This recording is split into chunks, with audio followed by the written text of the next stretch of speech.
जय संशक्ति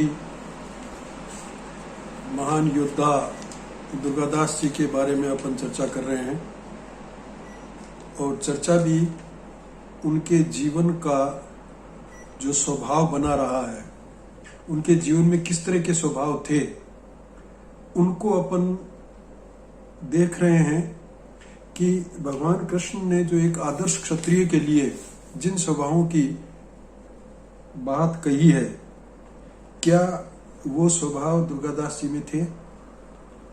शौर्यम तेजो धृतिर्दाक्षम युद्धे चाप्य पलायनम। शौर्य के बारे में यानी सूरवीरता के बारे में अपन ने विचार कर लिया, तेज के बारे में विचार कर लिया, धृति धैर्य के बारे में विचार कर लिया और दक्षता, ये सब विचार कर लिए। आज अपन विचार करना चाहते हैं युद्धे चाप्य पलायनम। युद्धे चाप्य पलायनम अर्थात युद्ध से पलायन न करना। युद्ध से पलायन न करने का अर्थ क्या होता है? भारी से भारी संकट उपस्थित होने पर भी कर्तव्य मार्ग से मुख न मोड़ना। युद्ध तो जिंदगी में कभी कभार आता है, लेकिन संकट तो आदमी के हर घड़ी आ सकता है और हम साधारण लोग हैं, उनके भी संकट आता है। साधारण लोगों के संकट जो आता है वो साधारण कोटि का है, साधारण श्रेणी का है, लेकिन जो बड़े लोगों के या जो महान काम करने में जुटे हुए हैं उन लोगों के संकट भारी आते हैं। तो भारी से भारी संकट आए, उसमें भी मेरा कर्तव्य क्या है? इस संकट से घबरा के बैठ जाऊं अथवा इस संकट से जूझूं, ये निर्णय लेकर संकट से जूझने वाला बना रहे, वो है युद्धे चाप्य पलायनम। युद्ध से न भागना, युद्ध से पलायन न करना। दुर्गादास जी का जीवन देख लो कि युद्ध कोई सीधा करने की आवश्यकता नहीं, लेकिन संकट है कि नहीं ये देखना है। 18 साल की उम्र, गांव में रह रहे हैं और जो राइके हैं वो ऊंटों को किसानों के खेत में चरा रहे हैं। अब जब दुर्गादास जी ने इसको देखा, उन्होंने विरोध किया कि तुम इनकी फसल क्यों उजाड़ रहे हो, तो उन पर रोक डाला कि ये तो दौड़े ढूंढे वालों के ऊंट हैं, अर्थात दरबार के ऊंट हैं, इनको कौन रोक सकता है, ये टोला उनका है। ये संकट था कि नहीं? एक तरफ कर्तव्य तो ये है क्षत्रिय का कि कोई अगर अन्याय कर रहा हो तो उस अन्याय को रोकना। वो अन्याय कर रहा था किसानों के प्रति, उसको रोकना ये कर्तव्य। तो क्योंकि दरबार के ऊंट है इसलिए बात वहां तक पहुंचेगी, कुछ करूंगा तो, और फिर उसकी मुझे सजा मिलेगी। ये एक संकट पैदा हो गया, लेकिन उस संकट की परवाह नहीं की। मेरा कर्तव्य क्या है, मुझे क्या करना है, और उस हिसाब से जब उनको मारा भगाया तो बात जैसी उम्मीद थी, बात पहुंची दरबार के पास। और दरबार में जब बात पहुंची तो उनसे पूछा गया तो बिल्कुल ऐसा दिख रहा था कि भाई अब ये मान लो नाराज हो जाए तो पता नहीं क्या सजा दे दें, लेकिन फिर भी घबराए नहीं, जो सच्ची बात है वो बताएंगे। और इसलिए वो संकट जो था, उस संकट में भी धैर्यपूर्वक बड़ी निडरता से जवाब दिया, हाँ मैंने इनको मारा है, क्योंकि ये किसानों की फसल उजाड़ रहे थे और ऊपर से ये कह रहे थे ये धोले ढूंढे वालों का है, यानी आपको बदनाम और कर रहे थे। तो ये इस प्रकार से संकट जो आया हुआ था वो भी बदल गया, क्योंकि वो अपने कर्तव्य को नहीं भूले। मुझे सच्ची बात कहनी है, मेरी जो ड्यूटी है वो मुझे बतानी है। उससे खुश होकर, उनकी उस निडरता से खुश होकर दुर्गादास जी को जसवंत सिंह जी ने अपने साथ ले लिया और 2 ही वर्ष बाद धर्मत का युद्ध हुआ। धर्मत का युद्ध क्या था? बादशाह था शाहजहां और उसके ये बेटे शाहजहां से छीनकर गद्दी हासिल करना चाहते थे। तो उसमें औरंगजेब और मुराद ये तो लड़ रहे थे शाहजहां के खिलाफ, और शाहजहां क्योंकि बादशाह था तो उसके साथ इन राजाओं की सेना थी। जसवंत सिंह जी की सेना शाहजहां के साथ थी तो दुर्गादास को रहना ही पड़ता, क्योंकि दुर्गादास को जसवंत सिंह जी ने अपने साथ ले लिया था। वहां जो युद्ध हो रहा था, एक्चुअल युद्ध था, वहां कोई कर्तव्य से पीछे नहीं हटे। कर्तव्य यह है कि मेरा स्वामी जो कहता है उसको मैं पूरा करूंगा, और इसलिए युद्ध में इतनी बहादुरी से लड़े कि लोग, जो सामने वाले लोग थे, वो किसी तरह इन पर आक्रमण कर रहे थे। वो आक्रमण सीधा इन पर न होकर घोड़ों पे हो रहा था, तो एक के बाद एक, एक के बाद एक, इस तरह से 4 घोड़े बदले, लेकिन लगातार युद्ध करते रहे। अंत में जब घायल होके गिर गए तब जसवंत सिंह जी ने कहा कि इनको हटाओ यहाँ से और इनका ले जाके कोई इलाज करो। लेकिन अपनी ड्यूटी से वो नहीं चुके, चाहे घायल हो गए हों या उससे पहले भी। वो तो घायल होके तो गिरे होंगे बाद में, लेकिन उससे पहले भी घाव तो लगे ही होंगे, लेकिन घावों की परवाह नहीं की और लगातार युद्ध करते रहे। वो एक सामने एक युद्ध था तो उससे भी पलायन नहीं किया, लेकिन हर संकट भी युद्ध के बराबर ही है। आगे जब जसवंत सिंह जी के साथ रहे, जसवंत सिंह जी से भय खाता था औरंगजेब, इसलिए औरंगजेब ने जसवंत सिंह जी को काबुल में भेज दिया वहां के विद्रोहियों को दबाने के लिए। वहां उनका देहांत हो गया। तो वहां जमरूद के थाने से और मारवाड़ में कैसे पहुंचे, कितना बड़ा संकट है। जो मालिक था जिससे औरंगजेब डरता था वो तो रहे नहीं। अब उनकी जो सारी लाइबिलिटी थी, उनका जो सारा दायित्व था वो दुर्गादास पे आ गया। और वो जानते थे कि इनको बचाने का अर्थ है औरंगजेब से झगड़ा, औरंगजेब से युद्ध, औरंगजेब का संकट झेलना, लेकिन उसमें घबराए नहीं और अपनी ड्यूटी के हिसाब से, अपने कर्तव्य के हिसाब से लगातार किसी भी तरह से मारवाड़ पहुंची इसी कोशिश में लगे रहे। वहां अटक के ऊपर जब हाकिम ने रोका तो उसे झगड़ा करके और वहां से पार हुए। और ये पूरा खतरा था कि औरंगजेब को जैसे पता चलेगा कि कहां है वो, तो वो वहां मारने का कोशिश करेगा या सबको गिरफ्तार करके ले जाने की कोशिश करेगा ताकि उनको मुसलमान बना दे। औरंगजेब को पता चल गया कि जसवंत सिंह जी के बच्चा पैदा हुआ है, तो उसको मैं अभी से कब्जे में कर लूं ताकि उसको मैं मुसलमान बना लूं। इस तरह से ऐसा भारी संकट, कहां पूरा साम्राज्य का जो मालिक है वो, और कहां बिना कुछ सेना के गिने चुने अपने साथियों के साथ रानियों की भी रक्षा करनी है, बच्चे की भी रक्षा करनी है और किसी तरह सुरक्षित पहुंचना है। क्योंकि सीधा मारवाड़ जाने नहीं दिया गया तो दिल्ली गए और दिल्ली में रूप सिंह जी के हवेली में वास किया। अब वहां से कैसे अजीत सिंह को सुरक्षित निकालें, संकट था। अगर कर्तव्य से घबरा जाते, कर्तव्य को छोड़ देते, पलायन कर जाते तो सीधी सी बात थी, सौंप देते अजीत सिंह को, क्या फर्क पड़ता है। लेकिन नहीं, मेरी ड्यूटी है, मैं मेरे मालिक द्वारा जो कहा गया था वो काम करूंगा। ये मेरा कर्तव्य है कि इनको वापस राज दिलाऊं, तो ये बच्चा पलेगा तब राज लेगा नहीं, तो इस बच्चे को सुरक्षित पहुंचाऊं और लालन पालन करके इसको राज के योग्य बनाऊं, राज्य में लूं, इस औरंगजेब के दाढ़ में से निकाल के लाऊं। ऐसा जो एक संकट भारी था, उस संकट में भी चूके नहीं, वहां युद्ध भी किया।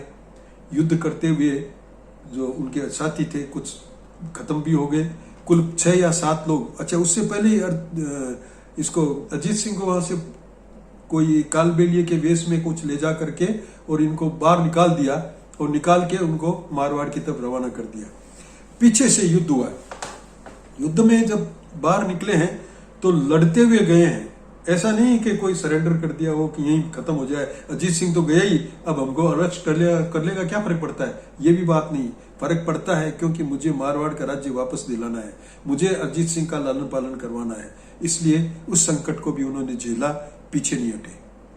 आगे वहां से आए तो मारवाड़ में था क्या, सेना कहां थी, अजीत सिंह को कहां रखें, ये समस्या थी सारी। और ये समस्या ही संकट होती है।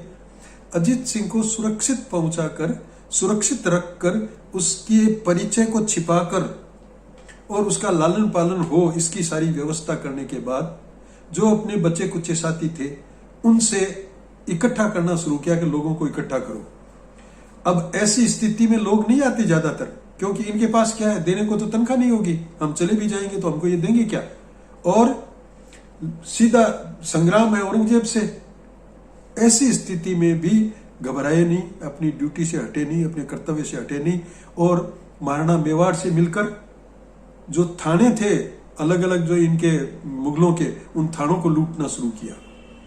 थानों को लूटते हैं तो कुछ पैसा भी आता है, तो जो साथ आते हैं उनको तनख्वाह भी दी जा सकती है, खर्चा भी चल सकता है। और जब इस तरह से करने लगे तो खुद औरंगजेब को आना पड़ा, औरंगजेब को आना पड़ा। और वहां छापामार युद्ध से औरंगजेब इधर आ रहा है तो हम इधर चले जाएंगे, यहां जाके छापा मारेंगे, वो वहां आएगा तो वहां से हटके हम यहां आ जाएंगे।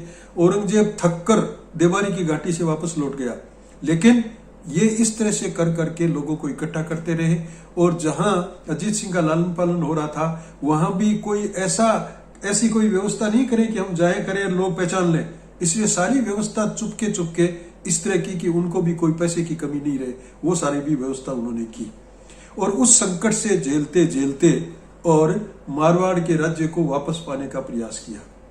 जब ये बार बार औरंगजेब खुद थक कर चला गया और बार बार दूसरों को भेजता था, वो सब घबराते थे, तब अकबर का स्थायी रूप से यानी अपने बेटे का अकबर द्वितीय उसका स्थायी रूप से वहां उसको लगा दिया गया कि तू अब यहीं रह, अजमेर ही रह और इनसे लड़। फिर संकट आ गया, ये तो सेना 24 घंटे यहीं रहेगी, वरना पहले सेना नहीं थी तो थानों में कम लोग होते थे, वहां हम लूट लाते थे, अब तो सेना लगातार हमारा पीछा करेगी। ऐसे स्थिति में क्या करना चाहिए? कर्तव्य तो ध्यान में है, और कर्तव्य के रूप में मुझे क्या करना चाहिए? तो बड़ी तरकीब से अकबर को अपने साथ मिलाया कि बादशाह तुमको बनाएंगे। और वो जो साथ आ गया, सेना भी साथ आई। अगर हमारे लोग थोड़े सावधान रहते और विश्वास करते तो उस समय ही ऐसी स्थिति बन जाती कि बहुत जल्दी औरंगजेब को खत्म करके और दिल्ली का शासन अकबर करता और मारवाड़ बहुत जल्दी मिल जाता है इनको। जयपुर, जोधपुर, मेवाड़ सब आराम से अलग से रहते। लेकिन हमारे लोग घबरा गए, क्योंकि जो उसने कूटनीति खेली औरंगजेब ने, पत्र डलवाए इस तरह के कि शाबाश तुमने बहुत अच्छा किया, तुम यहाँ आ गए हो, अब जब मैं आक्रमण करूंगा तो तुम उनके अंदर तो रहोगे ही, तुम वहीं उन पर आक्रमण करना। तो हमारे लोग घबरा गए कि ये तो हमारे साथ षड्यंत्र हो रहा है। जो अकबर की सेना वापस चली गई और हमारे लोग अलग हो गए। तब ये ड्यूटी आ गई कि इसको मैंने मिलाया है, तब इसकी सुरक्षा होनी चाहिए। अब इसकी मदद कहां से हो सकती है, वहां मदद इनको देनी है। वो एक नया संकट, उस संकट से भी घबराए नहीं। इधर जब सारी सुरक्षा व्यवस्था हो गई अजीत सिंह की, तो उस संकट को दूर करने के लिए भी उसको लेके गए संभाजी के पास।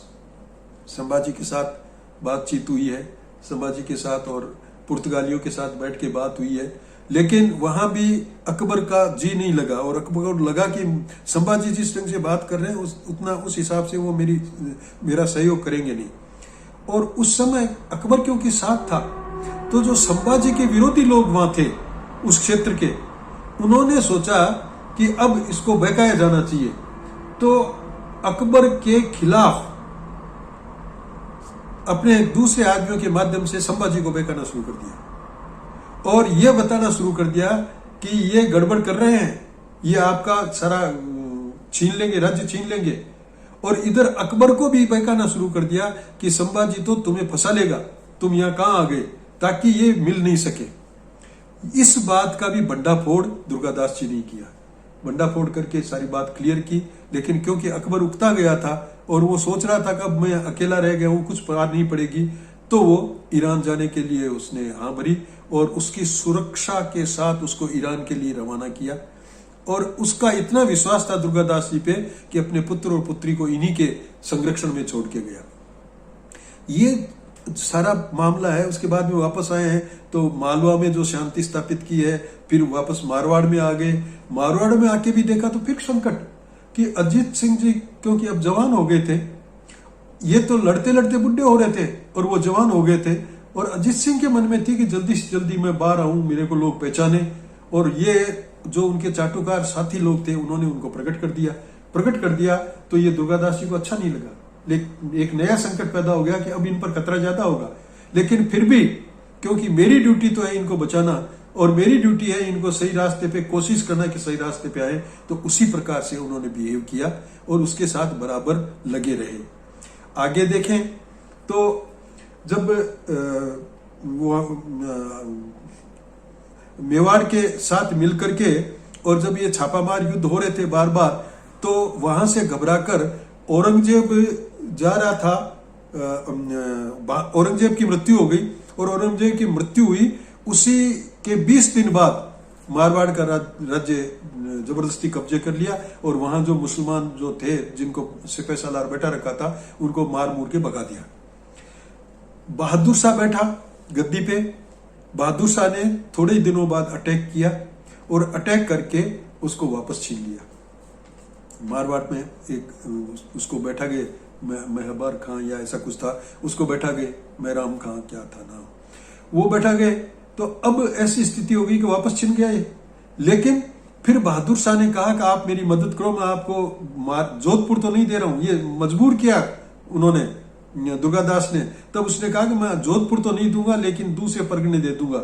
ऐसे 2-3 परगने देके अजीत सिंह को राजी किया। लेकिन अजीत सिंह को अपने साथ साउथ में वो किसी का वो विद्रोह दबाने जा रहा था, तो अजीत सिंह जी को और सवाई जय सिंह जी जयपुर को वो साथ लेके, दोनों की सेना साथ लेके जा रहा था। जब वो आगे पहुंचे मध्य प्रदेश में, तो इन्होंने, दुर्गादास जी ने उनको समझाया कि देखो ये अपने काम से जा रहा है और पीछे जगह खाली पड़ी है, आप यहाँ क्या कर रहे हो, वापस जाओ और अपना अपना राज्य कब्जे करो। वो वहां से वापस आए हैं, मारवाड़ का राज्य ले लिया गया, आमेर का राज्य ले लिया गया, और ये सारी योजना बनी मेवाड़ में बैठकर कि अब हमको आगे क्या करना है। जब बहादुर शाह को पता चला कि ये सब तीनों एक हो रहे हैं, ये तो बड़ी सेना हो जाएगी, बड़ा ज्यादा ताकतवर बन जाएंगे, तो बहादुर शाह जब वापस आया तब उसने सेना भेजी सांबर में, और वो भी एक संकट, उस संकट को भी पार किया। उस संकट में भी दुर्गादास पीछे नहीं हटे, और दुर्गादास की जितनी बहादुरी से लड़े, लोगों ने तारीफ की। और दुर्गादास ने मतलब जीवन भर कौन सा ऐसा अवसर था जबकि उसके ऊपर संकट नहीं आया, और लगातार वो दुर्गादास जी को मारने के लिए आजम ने बुलाया था, इसी के कहने से कि तुम आओ, हम तुम्हारे साथ संधि करना चाहते हैं। अहमदाबाद में बुलाया था, वो भी संकट था, उस संकट से भी गुजर के आए हैं, और उस संकट में अपने पुत्र को घायल किया है और पोते को मरवाया है, लेकिन फिर भी ड्यूटी नहीं छोड़ी, अपने कर्तव्य से मुंह नहीं मोड़ा, अपने कर्तव्य के पीछे लगातार रहे। और जब सांबर का युद्ध हुआ, तो सांबर के युद्ध के बाद जब ये स्पष्ट हो गया कि अब अजीत सिंह जी दूसरों के बहकावे में आ रहे हैं, तब दुर्गादास को लगा एक नया संकट पैदा हो गया। उस संकट का भी कर्तव्य के हिसाब से हल किया। अब मैं यहां रहूंगा तो कुछ लोग मेरे साथ होंगे, कुछ लोग उधर होंगे, फिर आपस में कोई कहासुनी होगी, कोई लड़ाई झगड़ा होगा, और ये गृह युद्ध मच जाएगा। इसलिए ऐसी स्थिति है, अजीत सिंह जी अब अगर उनके ही चंगुल में है तो मैं इनको यहाँ छोड़ के जाऊं। राजा बन गए, और ये जो उनके चाटुकार साथी हैं, ये इनका जैसा साथ देंगे, लेकिन मैं यहां से चला जाऊं। ये सांबर के युद्ध के पहले हो गया था, लेकिन फिर भी सांबर के युद्ध में आए। फिर उसके बाद में मेवाड़ में गए, मेवाड़ में भी अपनी ड्यूटी नहीं छोड़ी कि अगर जरूरत हो तो मैं वापस मारवाड़ जाऊं, और मेवाड़ में रहते हुए मेवाड़ के महाराणा का एहसान है तो इनका काम करूं। उनके वहां जो मनमुटाव था राजा और महाराणा और उनके पुत्र के बीच, वो भी मिटाया, वो भी संकट था। हर संकट में कहीं भी उन्होंने अपनी ड्यूटी को छोड़ा नहीं, अपने कर्तव्य का पालन लगातार करते रहे, और यही युद्धे चापे पलायनम है, युद्ध से न भागना है। पूरी जिंदगी भर 60 साल तक लगातार संघर्ष, 20 साल की उम्र में आ गए थे जसवंत सिंह जी के पास, और 80 साल की उम्र में उनकी मृत्यु हुई। पिछले 8-10 साल क्योंकि मेवाड़ में और मालवा में गुजरे हैं, लेकिन वहां भी भाव वही रहा कि जहां रहूं वहां जो मेरी ड्यूटी बनती है वो मैं करता रहूं। तो कभी भी भारी से भारी संकट के सामने भी वो झुके नहीं, और उससे लगातार संघर्ष करते रहे, अपने कर्तव्य को उसके सामने भी छोड़ा नहीं। ये है युद्धे चापे पलायनम। तो दुर्गादास जी इस गुण में भी निपुण थे, और ये 5वां गुण जिसकी आज अपन बात कर रहे हैं, इन 5 गुणों में दुर्गादास जी का सानी उस क्षेत्र के, उस समय के जो समय था, वो उस अवधि में कोई दिखाई नहीं दिया कि जो दुर्गादास जी की बराबरी कर सकता हो। तो ऐसे दुर्गा बाबा को बार बार नमस्कार, सत सत नमन। जय सिंह शक्ति।